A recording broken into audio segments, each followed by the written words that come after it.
আমি নাজমা ইসলাম, সুদূর অস্ট্রেলিয়া থেকে বলছি।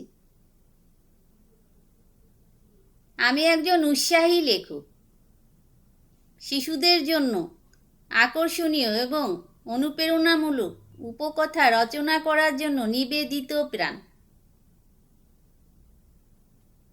আমার গল্পগুলি তরুণ পাঠকদের কল্পনা শক্তিকে ধারণ করার এবং মূল্যবান জীবন শিক্ষা এবং নীতিবোধ জাগিয়ে তোলার জন্য তৈরি করা হয়েছে।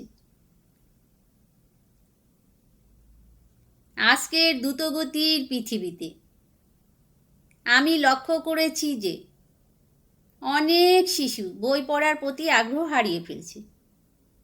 পরিবর্তে তারা ভিডিও গেম খেলতে বা সোশ্যাল মিডিয়ায় সময় কাটাতে আকৃষ্ট হচ্ছে। বইয়ের প্রতি ভালোবাসা এবং শিশুদের মধ্যে পড়ার প্রতি ভালোবাসা জাগিয়ে তোলার প্রতিশ্রুতি নিয়ে আমি বিশেষভাবে তরুণদের জন্য বেশ কয়েকটি বই লিখেছি। সেই সময়ের পাখিরা, দাদিমার উপদেশ, বরফ কণা,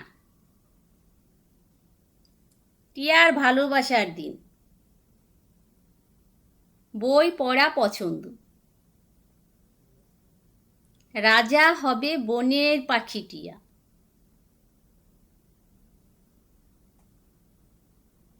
আমার লক্ষ্য হলো শিশুদের মধ্যে পড়ার আনন্দ পুনরুজ্জীবিত করা এবং তাদের বইয়ের জাদুকরী জগৎ অন্বেষণ করতে উৎসাহিত করা।